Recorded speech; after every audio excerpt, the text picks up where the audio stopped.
Open Village in What's Your Poison, guys. Hello there. It's an honor to meet you guys, really. I believe that the universe talks to us, and I have been trying for like 2 months to get you guys in here, and then my laptop starts to freak out. I don't know. I'm feeling that there's some bad juju, maybe. It's got nothing to do with juju. I tell you what, though, it was meant to be, because I think even from September we were supposed to meet up, right? And it's happening now. Yeah. Cool. Well, I'm really excited to have you guys here. And before we get started, what are you drinking over there? Well, this is gin and tonic. Gin and tonic? That's our poison today. Nice. With a bit of vegetables right there. Some berries.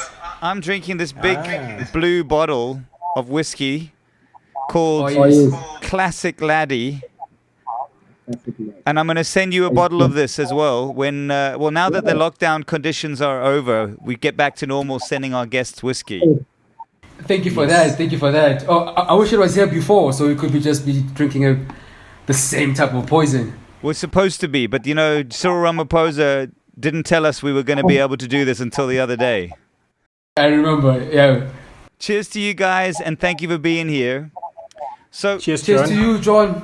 Thank you for having us here, man. When you say the universe speaks, I think we were meant to meet up even with who's the Greek guy? Josh. So we were supposed to meet up with Josh, and you were supposed to have done some certain recordings with us, right? Really? Yeah. Yeah, and I think you were back in Maboneng at that time. So there's a studio that was being set up in Maboneng. That's right, but now we have a studio now in Newtown. In Newtown, all right. Yeah. Newtown. In the Newtown Junction, it's called Amped Studios. Amped Studios. I know by the corner. We know where that is. Okay, yeah. Guys, come play there. I mean, it's a bit late now. Your album's on the shelf. Definitely, we need to come. We'd love to do that. Well, I've checked out a couple of artists on the Amp show, and it's looking very nice. Thanks. We're trying to do something there that's going to help the whole industry. The studio is beautiful. There's live streaming facilities and stuff, and it's free for a lot of artists. And we invite you guys to come in and come and be a part of our family. Invitation accepted. Thank you so much. We'll be seeing you soon. Now, listen, I just have to say, first of all, I'm a massive fan of what you guys are doing. And usually when I do this show, I have no agenda. I have no questions prepared, and I still don't. But I don't usually jump into the album. But I have to, because what you guys are doing and what you've done with this album, it speaks to, one of my obsessions is one of my sort of kung fu things in life is feeling that our heritage artists haven't been looked after, that the legacy of African music has not been recorded. Now, when I listen to you guys, I feel like it's a history lesson. I hear everything from Maskandi to Manga to all of these, and I don't know you from a bar of soap, but I feel like you're telling a story beyond the story that you're telling, and I want to talk about music with you guys. Anyway, that's. Tell me a little bit about the album to begin with, because it's so heavy. It seems to be saying so much. Look, John, you're spot on in a lot of things. I think we look at ourselves sometimes as like sonic archivists. So we're trying to archive stories or the music. That's what it is. It's an archive. It's a message of archive. That's exactly what archival. That's what it is. Sorry. Yeah, so basically, even in the stories, it's nothing that you haven't heard before. It's a continuation of where some of our elders left this baton for us. So we are also trying to take it forward, restore it, and make sure that our future generations also have something to hold on to, some sort of music reference and identity. Totally. And just to add on that, a part of us have felt that in the South African music industry, specifically the SADC area, in the world spect, the music became a bit lost in a way. So we had a certain sound which was prevalent in the 70s and 80s, and then that sound was almost like cut off. So I mean, we have so many bands that came out, and and the music was in a certain way, so that thing got cut off. So when you go to the world and you ask them what South African music is, they can't quite pinpoint, because the music was actually cut off. So what they're exposed to is a lot of dance music, right? So it's a lot of and a lot of mapiano, and so now meaning that the stories or the music, what we would feel is the 80s form of South African music would have been lost by then. So they have no idea of how it sounds. So when you were mentioning the whole Mpaqanga, Maskandi, it's bringing across all those people. I mean, the people that we listen to a lot are the people who play Mqashio. Mqashio is a mixture of everything, actually, you know. So they were able to mix it up, and that's why the Mahlatinis came up to the forefront. So what we were trying to do is saying, okay, so the folk music is almost lost in a way. So let's revisit it, but let's make it in a today type of sound. And what you're saying there is exactly what there is almost like our philosophy. So it's actually what we were saying beyond what we were saying. Okay, I want to get deep into this. First of all, so I know you just mentioned Maklatini, and what's the difference between Manga and the other one you just said, Mbashio? I thought Manga, which I struggle to say still, I thought that was really the mixing of all the styles into the little stew, but you're saying there's something that preceded that. Yes. So Mqashio would be much later. I mean, even the guy that started Mqashio, Shaluza Max, Oprah Max, he said in himself that when they started Mqashio, they were taking the music from Mpaqanga, and they're taking music from Maskandi. So now they were taking all the home form of music, and they give it another form of flex, right? And then the music says that we call it Mqashio. And that's why the Mahlatini, if you look at the era of Mahlatini, it's a bit of an 80s era or period. They would say that they're doing Mqashio. You know, they would say Zakia, in Mqashio, meaning that we are the custodians of this Mqashio sound. Yes. So it's a much later sound, and so the Mpaqanga and specifically the Maskandi, that is a bit ancient, because that's when in especially KwaZulu-Natal, they have sections which they call Izgodlo. So the sections play Mpaqanga in a certain way. Their tunings are different. So if you go to Eskawini, it is different to when you go to Escort. Very different. But it's very different in the way they're just played as well. In fact, if you bring a Mpaqanga musician or a Maskandi musician now, say play, you tell which section is from. Because when you grew up, you actually learn that form of guitar. Yeah, the style of playing and the emulation of the instruments it's actually derived from the places like Cush said, it's the different styles is from the different places. Hence, when one starts playing, then you'll be able to actually say this is where the style is coming from, and people actually relate like that to the music. There's no chance you have any instruments there that you could just show me the difference, or like. Not a chance. And our guitarist is on the other side of town. But maybe Kolani can sing. Cool, I'm enjoying the history lesson. So, do you know the band? I don't know why, and I don't know if this is relevant. There's an American, I don't know, a band from somewhere else called Tame Impala. Do you know this band? No. So what they do is they play this kind of retro kind of 80s pop music from yesteryear, but they give it the spin so that you kind of listen to it, you think it's modern, then you feel like going to listen to all the music of the 80s. And I feel that, like, I don't know what makes what you guys are doing sound modern, but it does. It sounds totally cutting edge, but it also sounds totally authentically sort of traditional. And to me, I don't know if it's a production thing or a songwriting thing. That's a real mystery. I think it includes everything, because it starts with the tuning. The guitar is tuned in a certain way, you know. So even when you play that chord, it's you can relate to the chord, but you can't actually. It doesn't actually fall under the standard of Western music. you know. So this is where we say, that's why I actually said in the beginning that we are sort of like also emulating traditional instruments, even though we are using Western instruments, you know. So even in the production phase, you know, like basically we don't, I wouldn't say we pay so much attention to how we sort of like develop the song. We sort of like want to feel it first before we play it. And then, basically, and then we just take it from there and add all these other elements. So it sounds more ancient, but more futuristic. So the futuristic side would be the gadgets that you also add to the music, you know. So because Mbakanga and some folk was never played through gadgets. It was always played clean. So we are also trying to sort of like give it a twist, because now we are also moving forward with times. So to also make it relevant to the ear, we'll sort of like put a twist here and there, you know, in the arrangements. Yeah.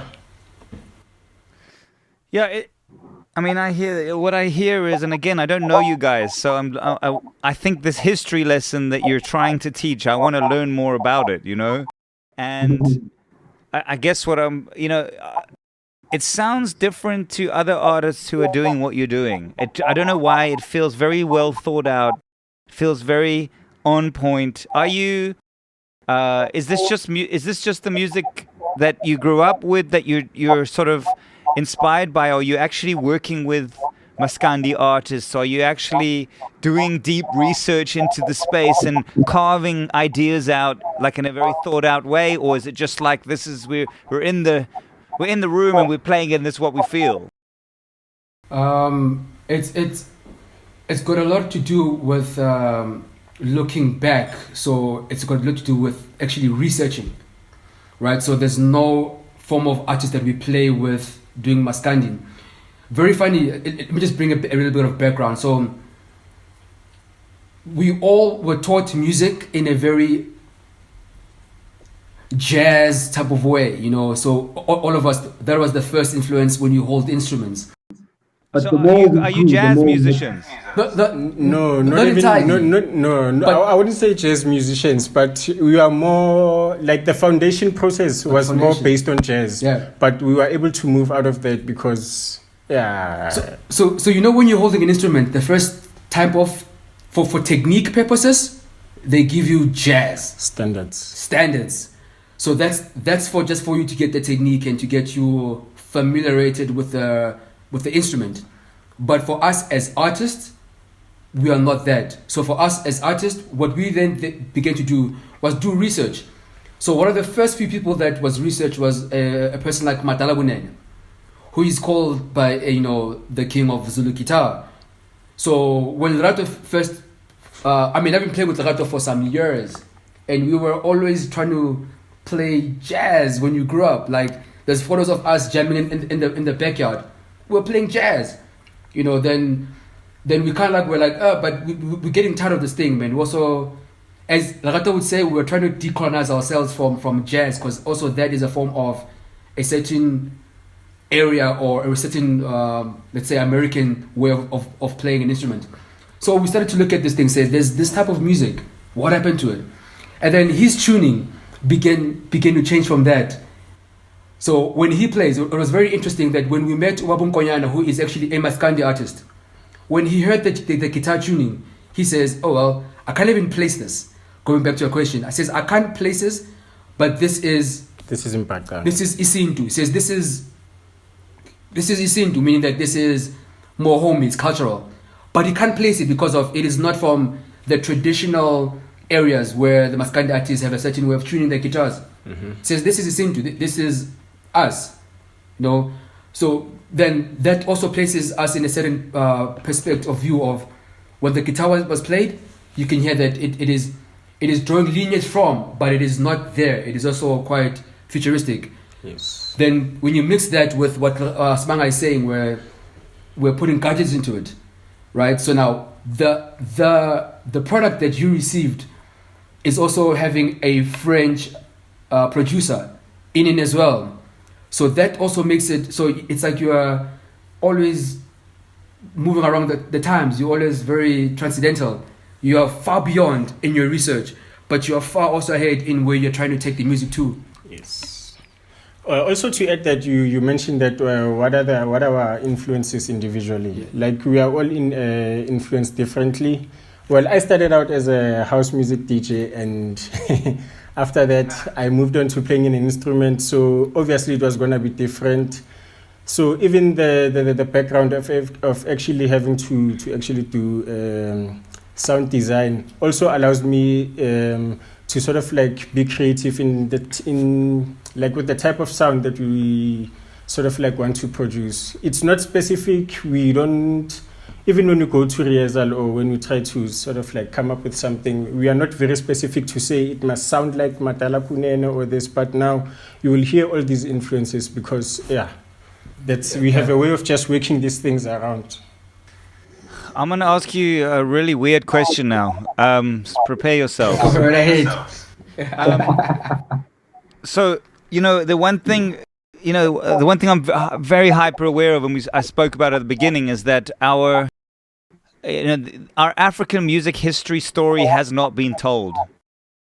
And I'm That's talking true. about the great, I'm talking about the Brenda Fassies and the Hugh Masekelas and the, Caiphus Semenyas. Their stories are not told. We still, I think Caiphus and Orletta is like one of the most sampled artists in hip hop, but no one's heard the original tracks. No one knows the stories about, Caiphus and Quincy Jones basically building Michael Jackson's band for Off the Wall.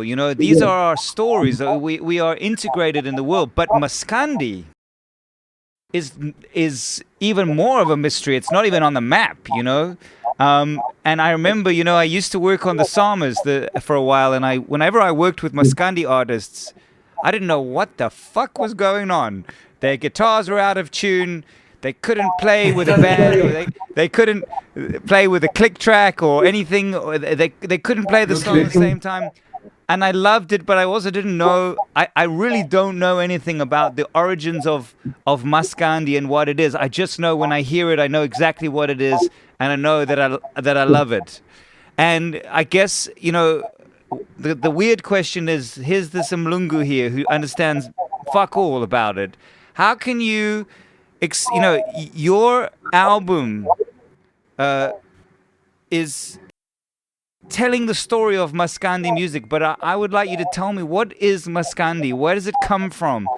Where, before it's forgotten, you are the custodians of this genre to me, Initially, having this conversation with Umadala Gnene, he said that when Maskandi was actually gotten, or the word Maskandi is actually from the word Afrikaans called musikant, right? So what they were trying to do is that they were actually, this to them, they were saying this is music, right? So this is musikant.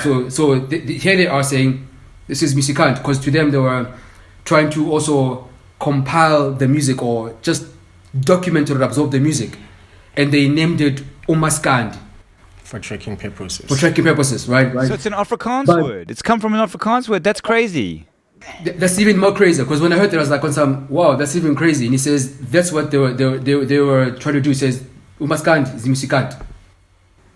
Only when he said it, and it hits like, oh, by the way, that's why they sound the same.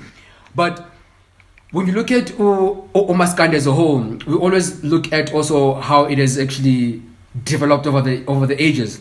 So there's Maskandi and there's also quite a lot. There's Mkobanyawo, there's Iskaka.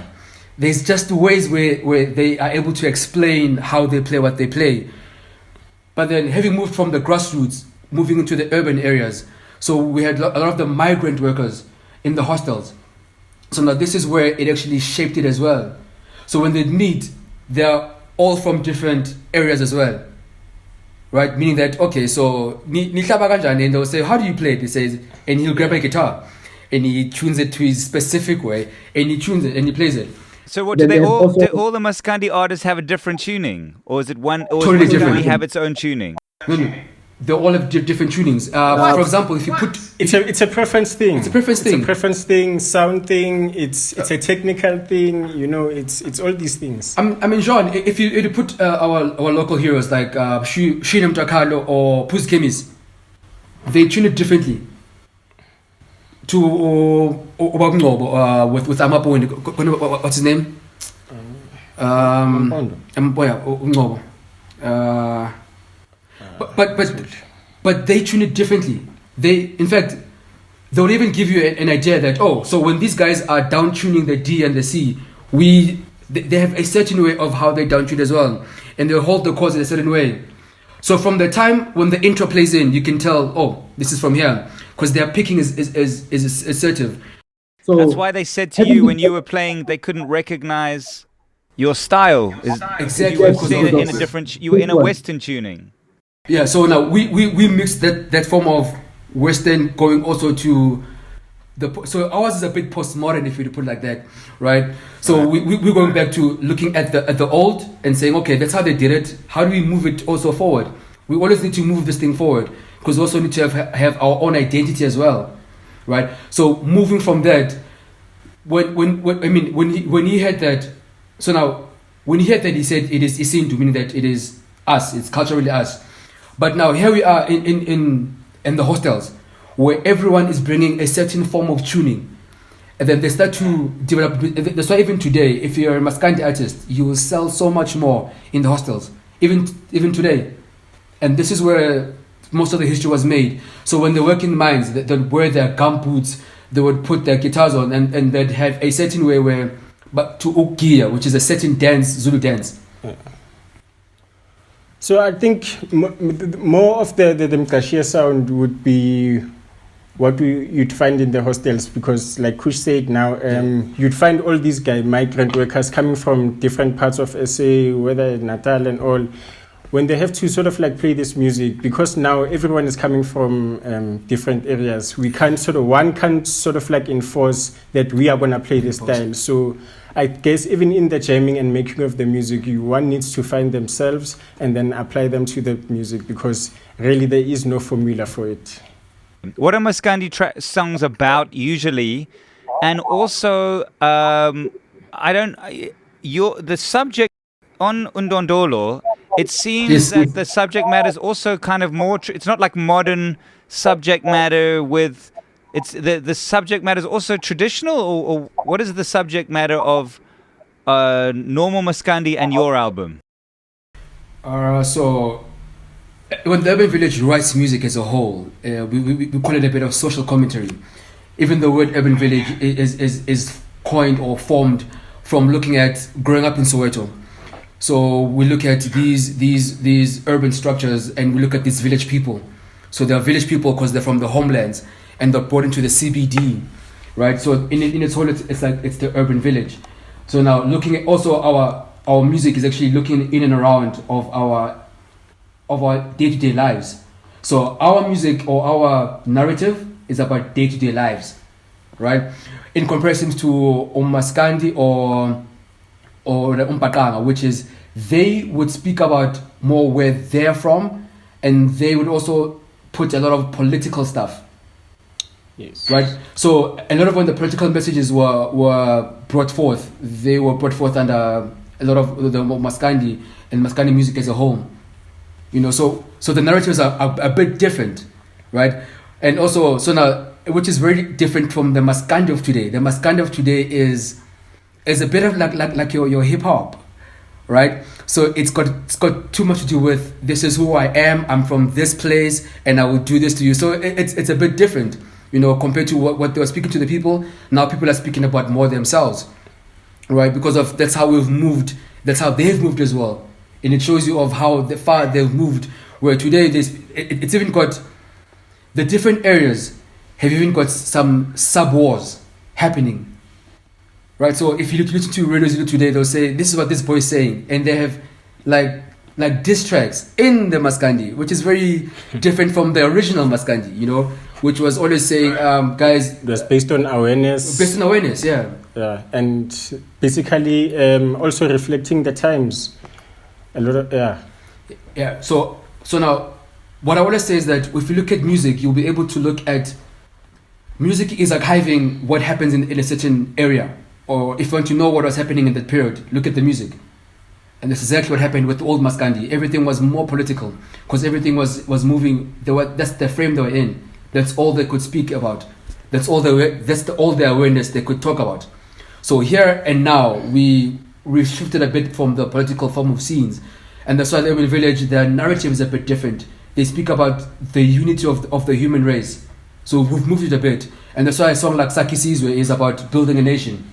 You know, that's our narrative of today. You guys are so cool. It's crazy. Have you thought about making a movie or a document? I mean, or something? Or have you got any, like the visual, the history of this has got to be told here. I mean, you're telling it. Yeah, we have a bit of history documented for the urban village in the form of what's this? Well, it's our documentary. Yes. But yeah, which is our documentary. Yes, yeah. But actually hear what you're also presupposing as well, of saying there needs to be a documentation. So most of the time, Lerato is not here, the guitarist. Me and Smunga are all the guys which are very concerned about the documentation of stories lost.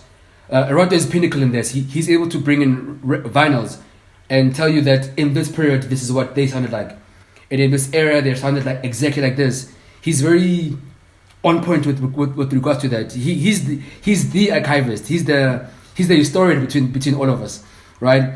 But he's able to tell them the stories with music and vinyls, and you'll hear it. You actually will hear it of how raw it sounded, in the recordings and also in them.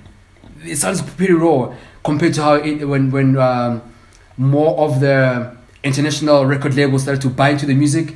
And you hear it being cleaned up more. Yeah. And you hear it moving later into disco more. And you know the story goes as far as that. But in archiving, because of... He's been with someone called Robert Trans, who was always pivotal in archiving what happens in areas, especially in the rurals. That story is never told. In rurals, there's always heroes and guitar heroes of we go to a rural area. They say, oh, you want to hear guitar? He plays it like this. And you get there. And this amazing guy... with a guitar that looks run down, makes a guitar sound so immaculate. And you're like, how is he? He doesn't even have a tuner, and it sounds immaculate. And you move to another area, and here's another one who's got a different form of tuning and a different form of style. And he makes it. So these are stories that we can accept. We have a certain budget for them, for you to record and go to all these areas. But it's something that we really, really want to do in archiving, where we've come as South African music, really.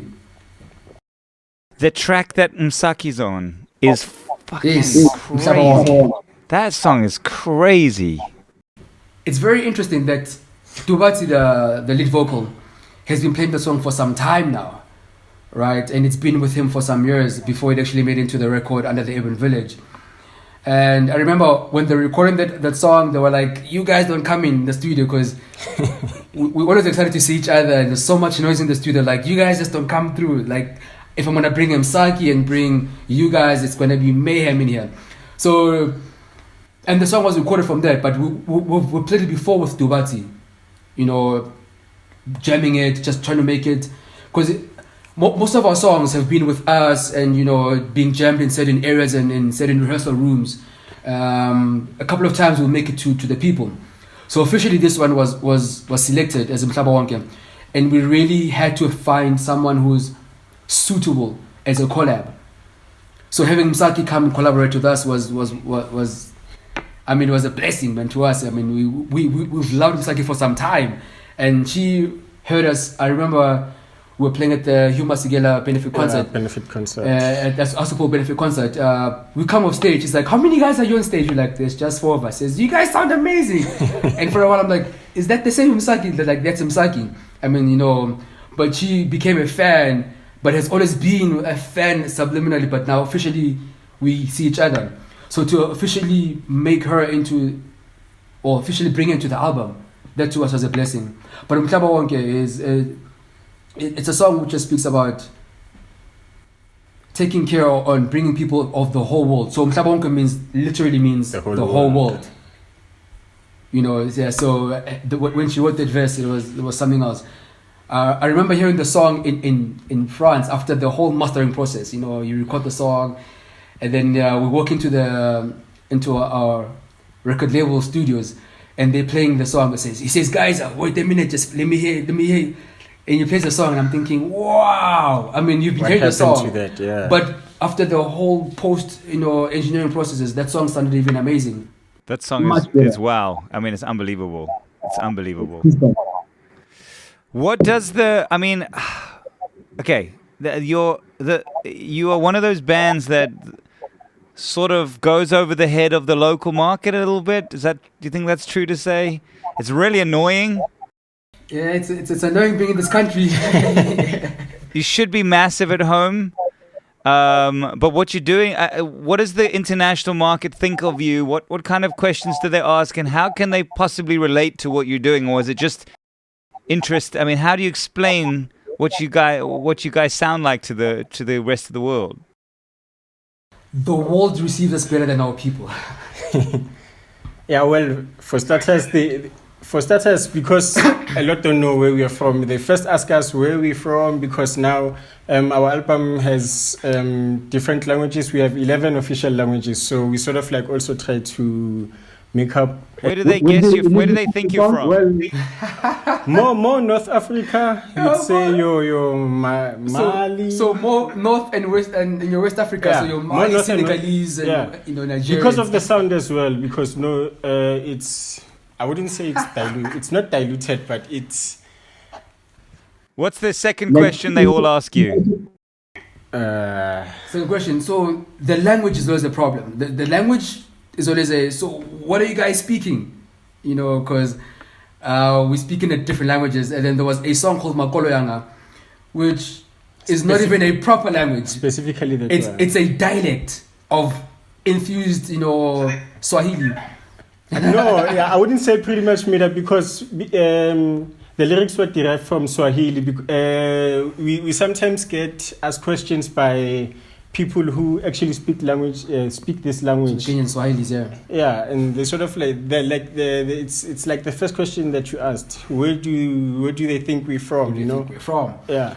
Because now they're hearing all these languages, and now they can't actually pinpoint to say, these guys, this is where they're coming from, So with us it's a bit different. So you find that some certain songs become well received in South Africa, like Dindi. Dindi is being played so much more now in Trace Africa, which the other songs will never quite make it to Trace. So it just depending on the song, because we're not genre specific, right? So meaning that if you were to bring some songs, you need to really pinpoint certain songs and say, okay, this one can actually fit into this box. Because in South Africa everything is boxed up. They need to know which radio station I playing the song for. So Dindi, which is a song which speaks about Black Pride, and that song specifically has made so much more waves currently in Trace and in Trace Music Africa. Especially here at home, it's received very well, and it's like the response has been amazing since. I'm telling you, I'm not just blowing smoke up your ass. This album is like crazy. It's and I don't even get it. I mean, it's not that I don't get it. It's just that the layers. That's why when you said at the beginning you're archivists, I hear in this music very thought out, structural an approach. I feel like you're giving me a message that I'm trying to, and I've got to listen to it over and over again to get the message, and that is very special. I really. So, when all this lockdown nonsense is over, where are you guys going to be traveling to? Where are your tours supposed to be? We are hoping for cheese. Cheese? Where's cheese? I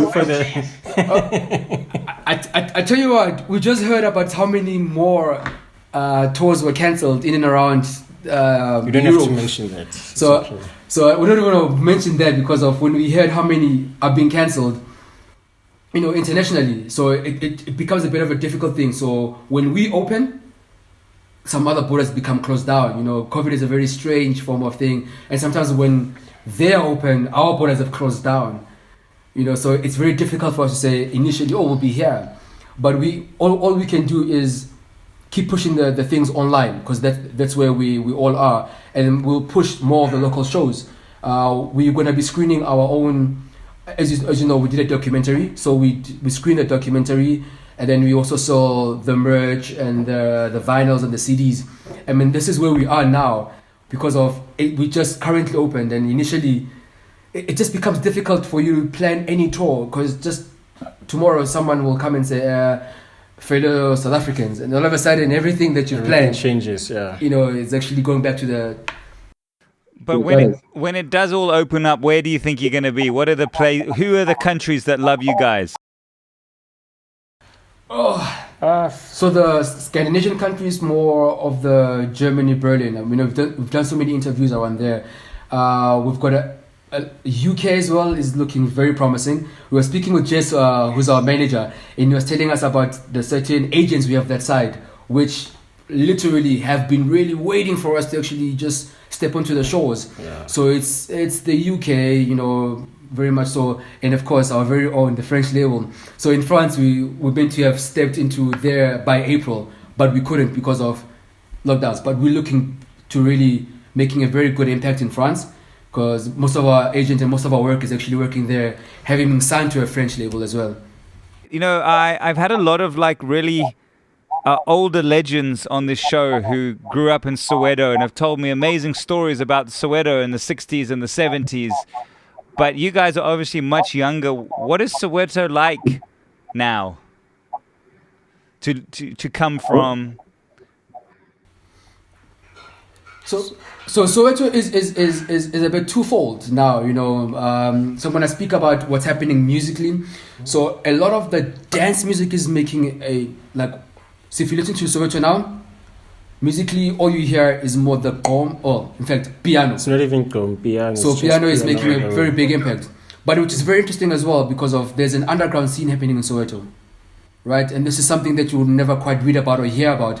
But there's a proper underground scene that is very active. So you're finding young cats holding instruments, which is very interesting to always know because they look unto us and saying, you're shifting the way we hear music, which is really the idea. So Soweto is, and again, it's becoming very much more modern. It's becoming a proper CBD. Yeah, it's forever. It's forever forever evolving, forever it's developing. evolving. Yeah. And the development structures are actually more formalized now. So that phase of development now, it's much more better than it was back then. We have a lot of artists that are emerging that are comfortable to come out as they are and to present the art that they have. So it's like I said, it's evolving, and the people are more accepting of the art. They're starting to understand and sort of put themselves in that space to actually take all this in and digest it. So this underground. Sorry, carry on. Yeah. So and also I was about to say that just the difference between their time and our time, we can bring in so much more events and people can look into Soweto and just jump right in, and they become amazed at how much you could be in Soweto and it feels like a festival. Soweto sometimes feels like a festival. I mean, you walk in there's always some people in the corner, someone making music, someone sharing music, so it feels like a festival. So you say there's a live show and it really feels like a festival, and which is very nice to have, and you'll never have anyone stepping in and say, hey guys, there's laws in this place. So people just walk in and say, who are these guys? And we've had guys touring from Cape Town to say, we're stepping to Soweto, and it's much easier for us now to just bring those platforms compared to their time where everything had to be like a secret service form of event, Right? Yeah. Sorry, I don't know if I missed this, but when you were talking about the underground scene in Soweto, what is the sound of that scene? What are they getting interested in? So look, jazz will always be the pivotal point of anyone holding an instrument. Funny enough, everyone holds an instrument, jazz is the one. So also the cultural is also making a bit of a scene as well, where you look at. So what happens is this: the bands that become famous, or the bands that actually start becoming more prominent, that's what they gravitate towards. So whether people are either listening to like an urban village, they'd actually gravitate towards that. But first and foremost, even in the schools, where so much more schools are receiving, the ethnomusicality, where from a very young age, now they're holding instruments, which never happened before. I mean, when we held instruments, it was probably post-matric, almost all of us. But now that's changing a bit. Yeah, so it has changed a lot. So much so that guys in primary school are holding cellos, they're holding guitars, they're holding trumpets, and that's very nice to see when you see where our city halls or our communal halls are hosting these kids learning music. That is very interesting and very encouraging to actually find. Amazing. Yeah, even in the midst of them being exposed to instruments at a younger age, well, a lot of the music that they are taught about, the classic and the jazz, will always remain in their foundation. But they're also inspired to sort of like be like us, So you'll always find a new sound in the underground scene because it's always a fusion of something. You will never now. It's really hard to find something like a band that plays a straight genre. Like it will always be infiltrated with something because now they see how we have sort of like taken the music and sort of like put a twist to it. So now everyone is sort of like also trying to sort of like build an identity for themselves and come up with such greatness, if I should put it like that. That's cool. Yes, this music is great, man. Do you know about Caiaphas and Letters trying to build a school there? Do you know about that school that they've been doing there for like years, or I don't know if it's started yet, to try and create authentically African? Their whole mission is to get people off of Western instruments and get them to build and play truly African instruments. Do you know about this? We don't know about the school, but there is a school in the heart of Soweto in central Western Jabavu, which is called Miyagi. So Miyagi, where we have all of the artists just, plowing back, So also there's a lot of stuff which is indigenous. So the marimba, there's teachers that are coming through saying, this is what we're playing and this is what before guitars were. Yeah. So we also have a place that was also famous for sort of like developing musicians back then called Funda Center, and I see that it's also starting to be active again. So it's also offering, various platforms to actually study music or whatever art that you are sort of like into. Well, I'll tell you this. Do you know the old Ayetu cinema? You know the Ayetu cinema? Ayetu lifestyle, yes. I'm working with those guys at the moment because we're trying to turn that into like a hub for artists and content creators and all of that stuff as well. That place is awesome. That place is very historic for a lot of us. I mean, it was historic for our parents, and kudos to that, John. So to revamp the thing, because see, the problem about places like Soweto or South Africa as a whole, we saw what happened to our new towns, where every time something is called development, it's always anti-artists, right? It's always moving in the way where people are just building apartments. And there used to be an art zone for us. So if you're an artist, you just land in Newtown, you meet an artist, you would learn something from, and it was a place for us to actually grow. We're being workshopped outward and outside of, formal institutions. So now here you are doing this thing with AU2, which is very dope because that place is it's open for such, really. I mean, there's a history there, man. That place got real history. That place got real history. Hot Sticks Mabuse's first ever gig was there, like that place goes deep. That place goes very deep, and because at AU2 there's the AU2 the sellers, a guy that loves the urban village so much. He's called Manda Shabalala, because that's they call the place the Shabalala area. So Manda loves the urban village so much. He would always say, "Guys, I'm doing this. Please come through," which is very nice. But how they count AU2, it is saying it is ours. It's ours. So it's always good when something goes back to us being the people. Serving the community. Yes. That's always great to see something like that actually happen. Because it was called the AU2 for an instance because of that. I mean, there was not TVs, there were not much cinemas. So when we go to a place called ours, we go to AU2, and then they will just pack up that place. Yeah. And that's when they will see probably their first movies, their first live shows, So being giving it the right thing called AA2 back to the people. That's kudos, man. Let's take a side step and say, the title of this podcast is "What's Your Poison?" and the first question I'm supposed to ask. I know you're drinking gin there.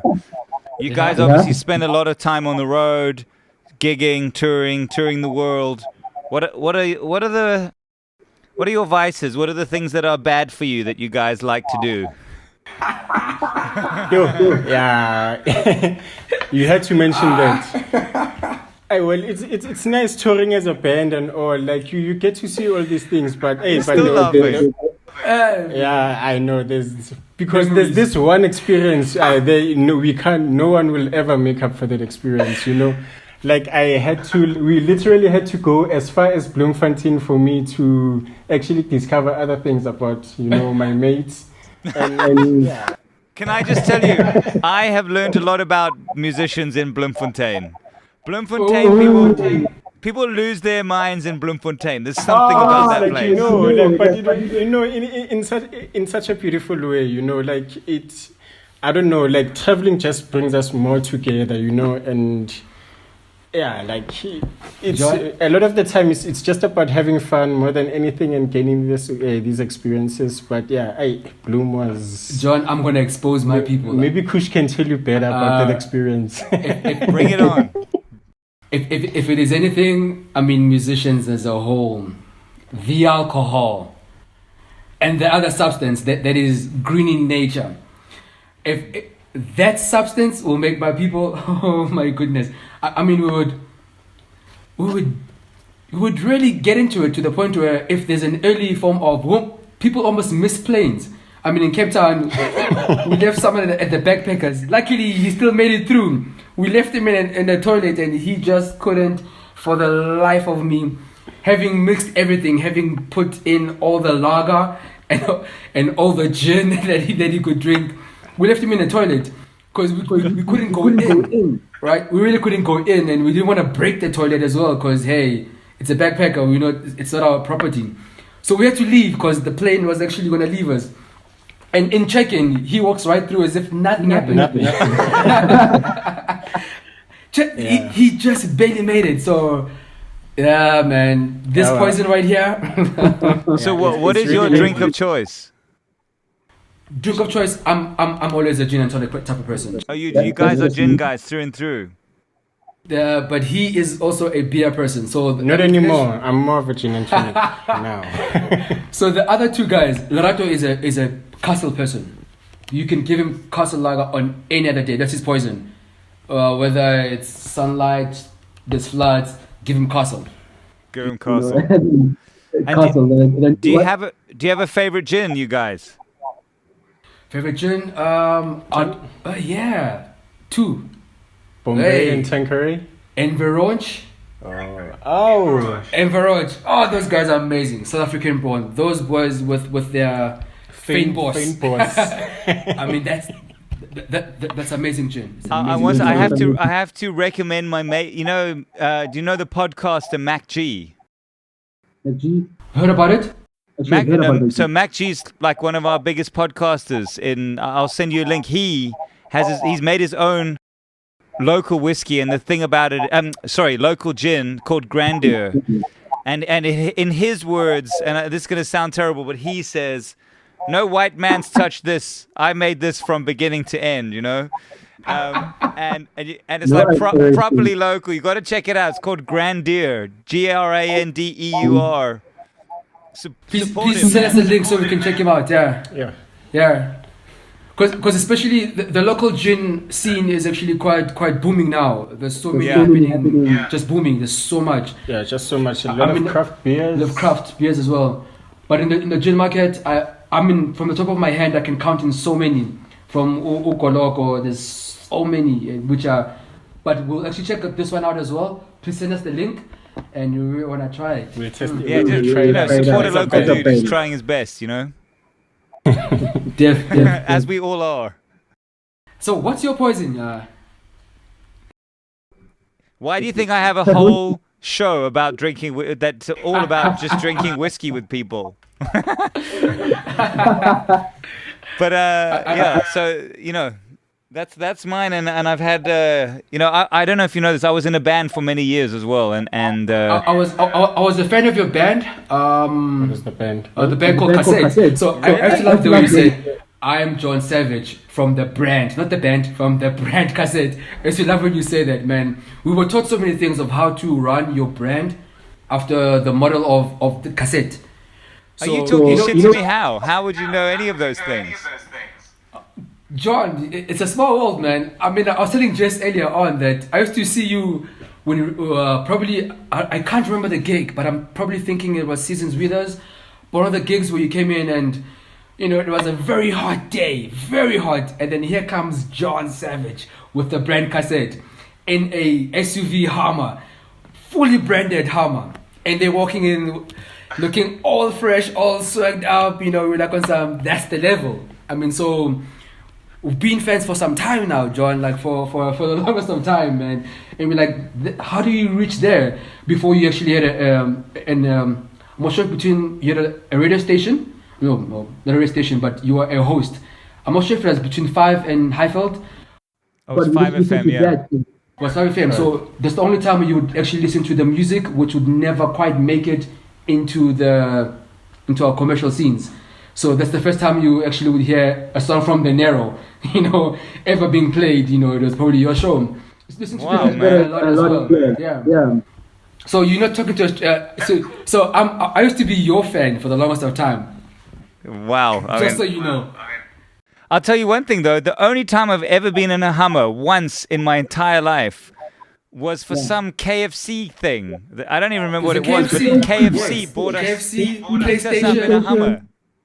Yeah, and then you walked out there looking all fresh. So in our eyes, you were like arriving there in style. It's branded KFC, PlayStation. It's got so many brands that Hummer. And you're walking out of there and you tell the driver, yeah, looks like we'll be out of here. And that's what I'm thinking. That's how you arrive, man, I hate to disappoint you, but so much has changed. I mean, as an example, I don't even have pants on. I'm in my underwear doing this interview. So much has changed. Wow. So you're sitting in studio all bottomless. My hero. You're my hero, man. Guys, I gotta just say, I wish you so much luck. What you guys are doing is so smart and so cool. I'm so proud of you guys. I'm so honored to have you on the show. I love you guys a lot. This album means so much. And again, I don't know, what do we do to bring this stuff home? Like, why is this stuff missing out the local market? Why are you not massive here? No answer. You don't have to answer that if you don't want it. No. Of all people, you probably teach this back to us, and that's why you were also trying to move into the airwaves. Where you moved into your radio stations and moved into your televisions. I mean, for stuff to be big, it needs to be big there first, in a way, and then people start to take you really seriously. And if it doesn't move into those spaces, you're always going to be called the underground scene. Yeah, upcoming. And up and coming.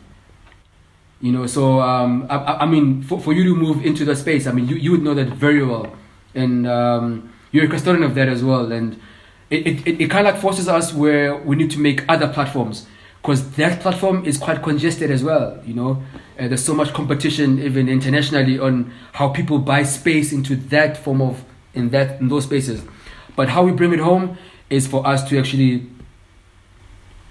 in those spaces. I mean, for anything to play at your local SABC form of radio stations or television, if I can give you a slot of just playing at 3 p.m. every day, people really know of you and people really know of what you do. I mean, most of the stuff that is being shoved into our people, and I say people as across the board, whether it's a sitcom, whether it is a TV show, whether it's music, if you push it enough in that area, it initially becomes the trend, almost immediately. Are you appreciated in Soweto for what you're doing? Yes, we do have people that Yeah. sort of like follow us and, appreciate what we do. They follow Yeah, the so movement. at one point we thought we were starting off a cult because there were people Good. dressed in a certain way coming to our shows. So it was very funny, like, is this the cult? But it's very interesting that although the majority will always be the dance music, that they in the majority in what they push in, yes, we appreciate it. And that's why what made Urban Village really, really say, okay guys, this is happening, was looking at the support we actually received and the fan base we received in Soweto, to be like, okay guys, this thing is actually happening. If it happens here where you are filling up the show with those type of people, it is easy to say, okay, let's actually take it to Let's other take it places, outside, yeah. outside of Soweto, there are other locations, and eventually in certain locations in Cape Town as well, wherever we can. But we become appreciated only with the fan base we're able to build from Soweto. It had to be It has to be solid. solid. I guess that's the thing is like there's space for both. You don't have to be pop. Like Amapiano is Miley Cyrus. Urban Village is Radiohead. That you can have both of them in the same world, and you can, the Brits keep Radiohead, whether they sell one album or a million albums, close to their hearts. They say, these guys belong to us. These guys belong to us. And I say, Urban Village, you belong to us and don't forget it. Thank you, John. Thanks, John. Thank you so much, John. Much love to you guys and watching you closely, and I wish you all the luck. And thank you so much for your time on What's Your Poison. I've loved chatting to you, and I hope to see you. I hope to see you online, but I hope to see you in the real world sometime soon. John, hopefully we'll see you in the real world as well. Probably one time catch in the crowd, catch a minor drink, get to really speak about stuff. And yeah, man, thank you so much for having us on your show, man. Beautiful show, by the way. Thank you for having us, man. Cheers. What's your poison?